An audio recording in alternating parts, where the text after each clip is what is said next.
Welcome back, folks, to another episode of MLM from Ruined to Refreshed, and we are doing another DMC challenge event, and this time it's any Dinky Vehicle. So how's it going, guys? PJ here, as always, and what I've chosen to do is a police car. So this is a mini Clubman, made in England, Dinky Toys. I've got no reference number for it at this moment in time. I'll put it on the front of the title. Shall we do the disassembly? Well, yeah, we'll take the screw out.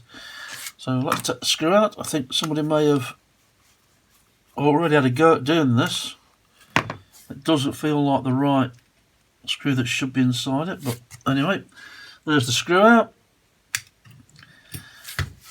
There's the chassis. The doors fall off. Out comes the interior,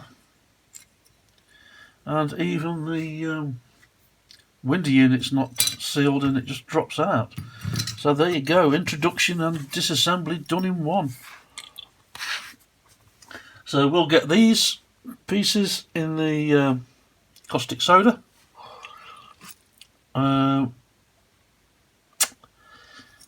Not sure what we're going to do with those wheels yet. I might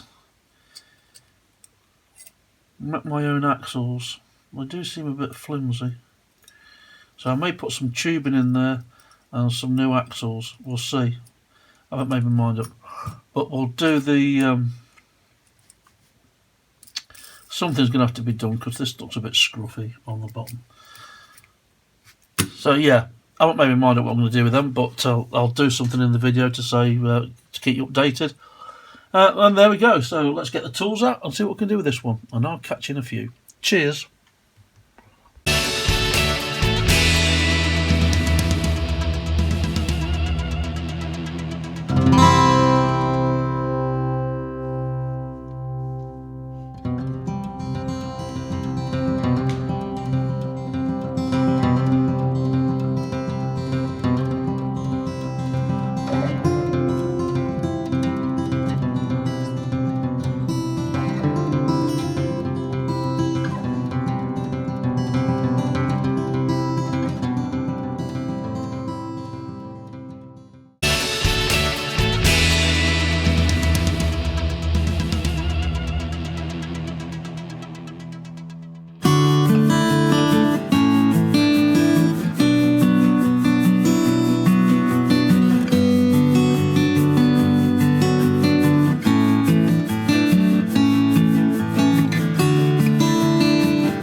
So welcome to the reveal, folks, of our Dinky number 255 Mini Clubman police vehicle. And what did we do with this one? Well, obviously we've given it a new coat of paint. We've used Atlantic blue mainly for the top coat and a fairly standard white for the doors. I laser printed some labels for the doors, which was kind of in keeping with the original. It wasn't decals, it was stickers, so we did that. The axles were quite strange. To get them done, I have had to cut them, I must admit, and take them out. And then I replaced them with some K&S aluminium tube, 1.59 by 305mm, for those that are interested, which is 1/16 by 12 inches. It's the W-KS8100. You can get it off eBay. What we did then was to put some hat pins in the end to create the hubs, and that just topped it off. And just a few finishing touches with the highlights to the siren and the indicators and brake lights. So that was that, and this is my entry into the DMC Any Dinky Vehicle Challenge. And as always, on behalf of the moderators and taverners, I'd like to take this opportunity to thank everybody that's taken part. The entries are increasing every time we do one of these monthly events, and the quality of the work is outstanding. And of course, if you'd like to hear your voice heard amongst the throng of members, come and join us on a Friday night in the tavern. It's a great way of sharing your ideas, getting involved, and everybody is made welcome. So this is PJ signing off until next month, when we'll be doing the Any Sports Car event. Looking forward to that one. So take care, and I'll see you soon. Cheers.